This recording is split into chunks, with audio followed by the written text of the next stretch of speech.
Hey everyone, so I've been wanting to make a History Maker Golf video for a while now, and there's been some great playthroughs already posted by Steve Tower, and I think folks have gotten sneak peeks in other places as well.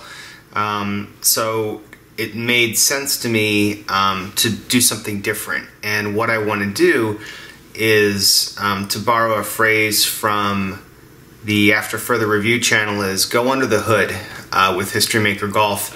I've been lucky enough to be involved with this game's development, and I think the best thing I can do as a service to the people that have pre-ordered and people who will be playing this game in the next couple months is to talk about some of the strategies and some of the nuances of the game to allow people to get the most enjoyment out of the decision-making process, and for people who are just investigating this game to get more of an idea of what it's all about.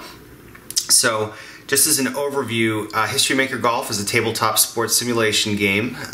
It's intended to simulate stroke play, match play, and tournament play for both real, current, and historical golfers, as well as fictional golfers. And there are a number of golfer sets available, as well as about 30 courses currently available to be purchased for the game. At this moment, as of this taping, it's open for pre-order. Today is the last day, and then it'll be available for retail purchase in March. So again, I would recommend that people look at the playthrough videos that have already been done over on the After Further Review YouTube channel for more information about gameplay. I'm just going to jump right in and start talking about some of the cool aspects of the game that make it probably the most fun I've had on my tabletop since History Maker Baseball. So what you're looking at right now are the contents of the game. Maybe someone will do an unboxing video at some point. Some of the things you'll see are mine, like these plastic pouches don't come with the game. But I need to get at some of these items to talk about how the game works. So let's go ahead and put this aside. Let's bring the game book out here, and this is a test version of the game book. This is not the final version. There are still some more changes that we're making before this ships to people.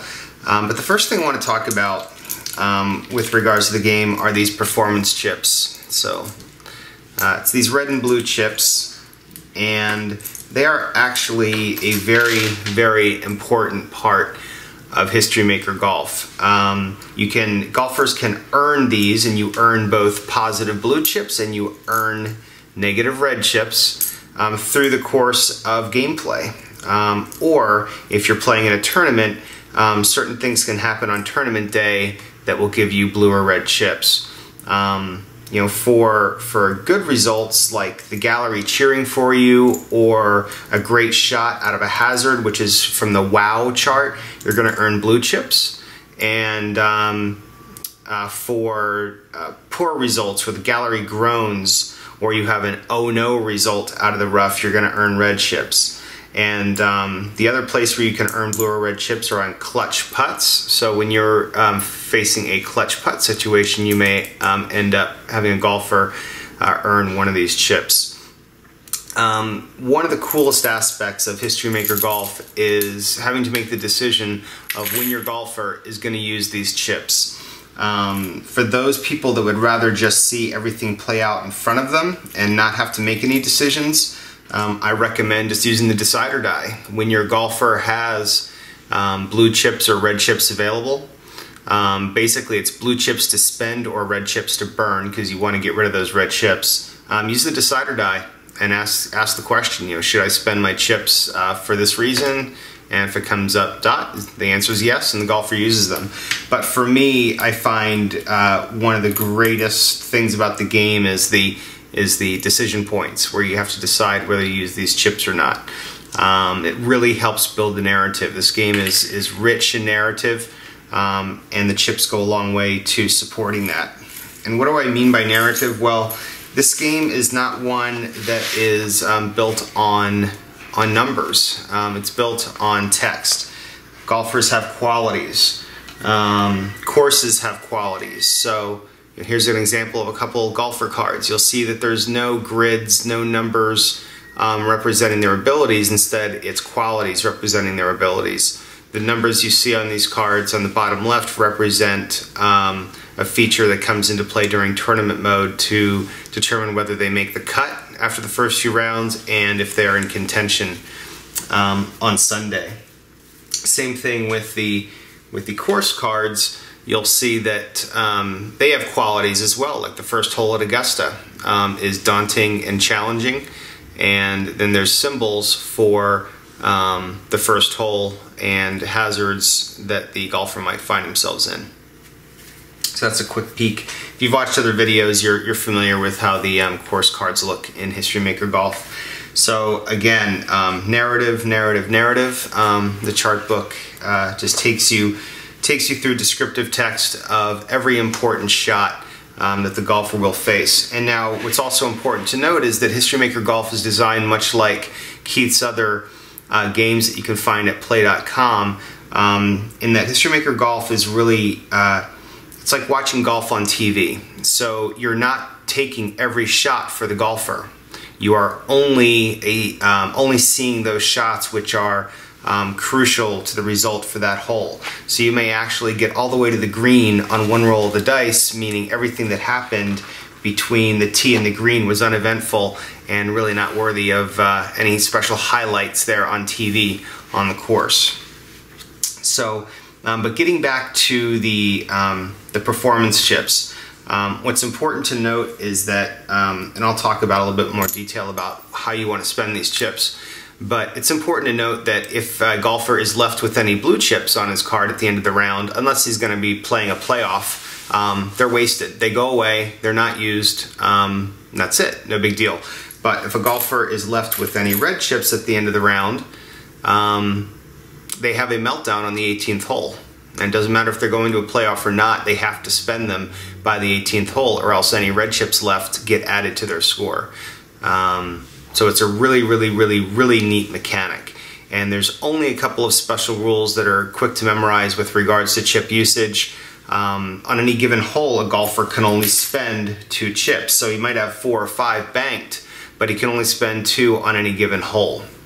So there's always a chance. The risk-reward factor with chip usage is outstanding. There's always a chance that even if you spend 2 chips, you might not be rewarded with a good result. So there's always that tension with every die roll. Can only spend 2 chips on any given hole. Red and blue chips cancel each other out. If I'm sitting with 1 blue chip and something bad happens and I earn a red chip, they just cancel each other out and I'm left with no chips. You can't earn a chip on a hole where you spent a chip. So there's lots of rules for when you earn a chip. But if you had started out that hole, or any time on that hole you had spent 1 chip, for the rest of that hole you cannot earn any further chips, even if good things or bad things happen. And that's pretty much it. The only other more obscure rule is that red chips cannot be spent on the same hole they were earned. So remember that the chips, you know, they represent focus. They represent, you know, that intangible, emotional thing that's going in the golfer's head at, you know, as he goes from the first hole to the 18th hole. So in the cases of blue chips, if you get a great drive and the gallery cheers, sure, you can use that blue chip when you get to the green to improve your chances of making that putt. Go for it.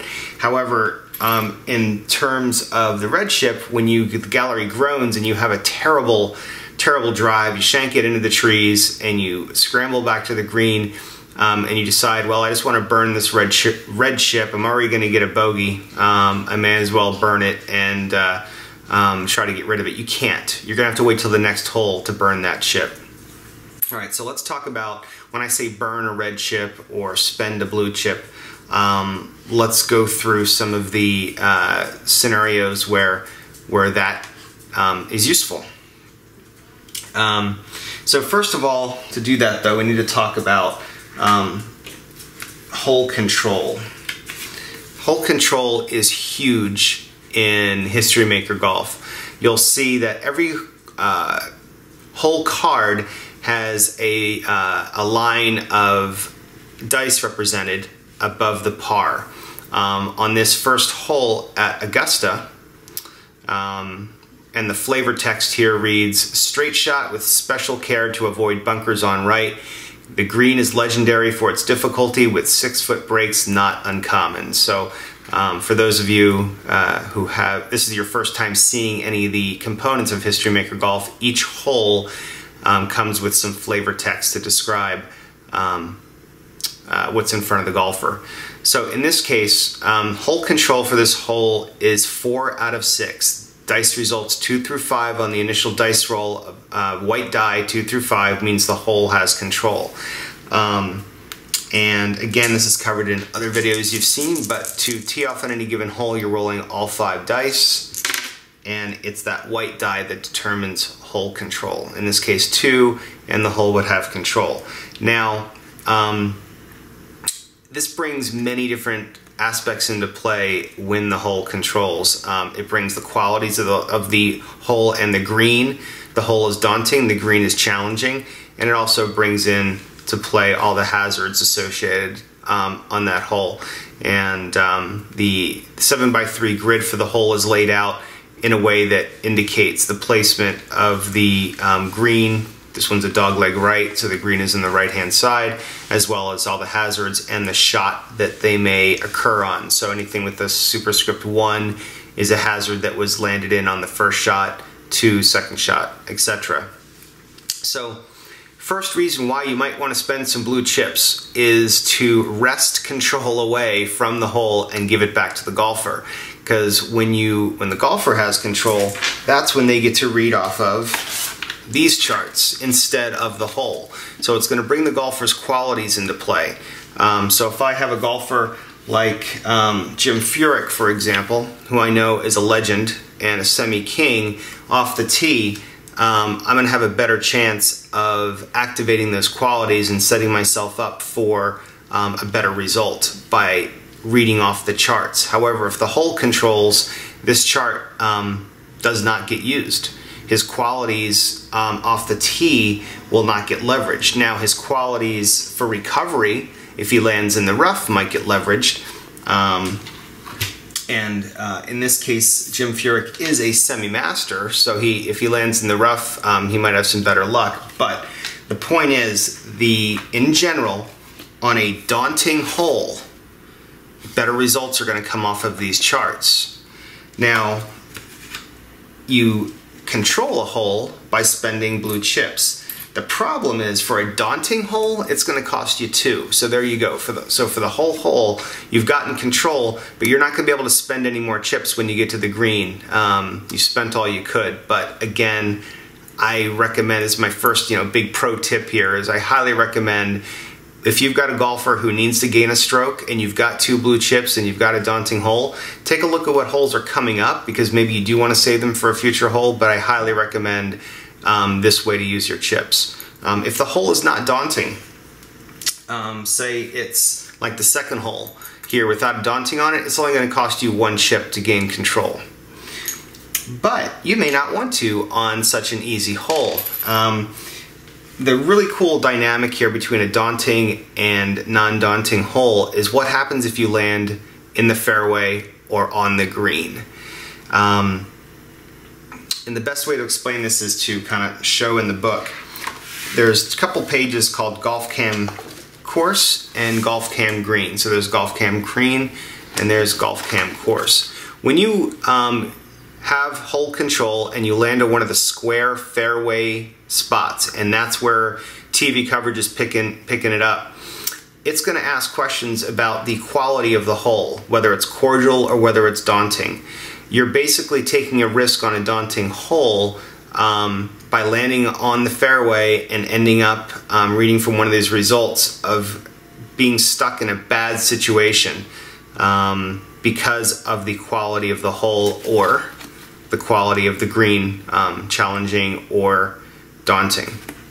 Now the flip side of that is that if you've got a hole like the second, which is semi-friendly and double cordial, it's not going to be such a bad thing, because if you land on the fairway or green on this particular hole, the results off of this chart for that quality hole are going to be much more favorable. So in this case, it's not going to be such a bad thing that the hole controls. So, you know, give serious thought to using those chips to take and control when your golfer either needs to, you know, stay at par, stay where he's at, or gain a stroke.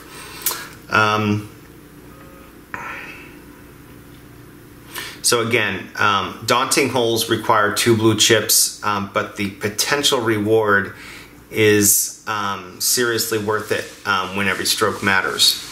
Now, the other place where these chips come into play are with clutch putts. Now, clutch putts are a great feature of the game, and the way you get to these clutch putts, again, are from Golf Cam Green and Golf Cam Course. So know that this is where you may end up in your gameplay when the hole controls. You might end up with a clutch putt. Now, I've got 2 cards here, one for Jim Furyk, one for Scott Lehman. You'll see that Furyk has a gold putting quality and Lehman has a semi-rust putting quality. It's these clutch putts that bring these putting qualities into play. During non-clutch putts, you'll be reading from the normal putting chart, which is shown right here, and their putting quality does not come into play.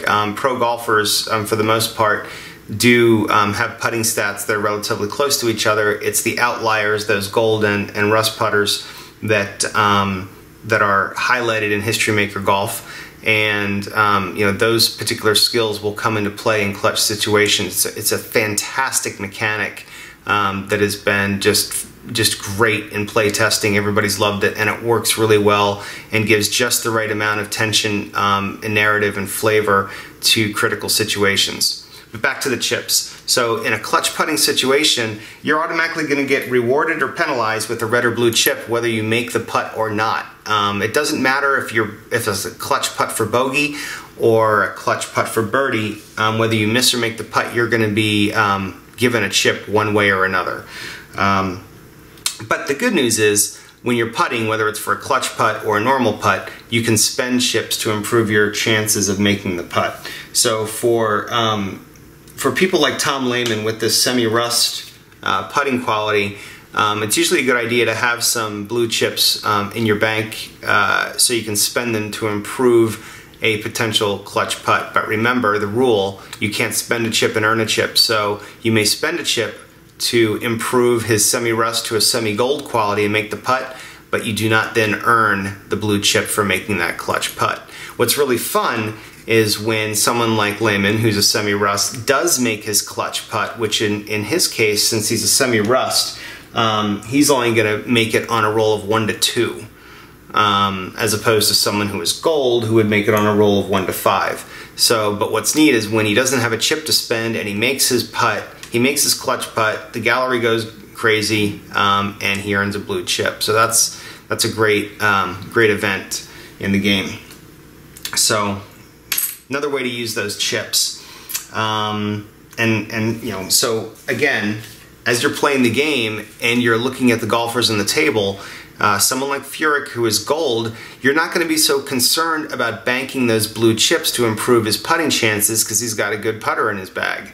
Whereas with Lehman, you're going to be maybe less willing to spend those blue chips to get hole control, because you want to save them for when he's on the green and increase his chances of making that critical putt.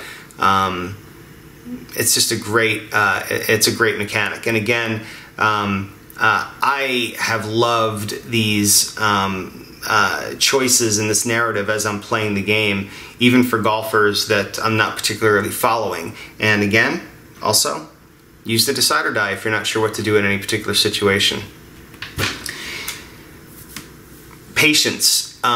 Patience is huge in History Maker Golf. There is a mechanic that is not shown in this booklet yet because we renamed it, but it's Attack the Green. So when you roll, you'll notice that the control rating on these cards never go higher than 5. It always ends at the white die 5. So it could be 1 through 5, 2 through 5, 3 for 5, 4 for 5, or just a 5. And so what about the 6? Well, the 6 is an attack the green opportunity. So when your initial roll is a white die 6, you're going to have an opportunity to do one of two things. Either attack the green, and it's sort of like a risk-reward situation where you may end up with a putt for birdie, or you can, the golfer can just stay patient and bank a blue chip. So early in the round, as you're rolling your 6s, you're just going to be banking these blue chips. If, say you're in tournament play and they're high on the leaderboard, they have no reason to really take a risk and attack the green and go for birdie but risk a bogey. So they're just going to bank these blue chips, and it's a great way to build that narrative of the golfer who's in control, being patient, his confidence is growing, and later down the line he's going to be able to spend these blue chips that he's banked when he's exhibited patience. So the whole attack the green patience mechanic is fantastic. So that's an overview of the performance chips, which are just a fantastic mechanic in the game and allow you to get a really good feel for how the golfer is performing, and gives you, the game player, an opportunity to determine when they are going to make their move during the round. It's a lot of fun, and I know people are going to love it. And that is, I think that's it for this look at History Maker Golf today. If you have any questions, let me know down in the comments. If there's more information about the game you need, fire any questions you may have at me. And until then, you've still got a few more hours to get in on the pre-order for History Maker Golf. That'll get you the game in February, or just hang tight. This game will be available for ordering in March from the play.com website. All right, see you guys.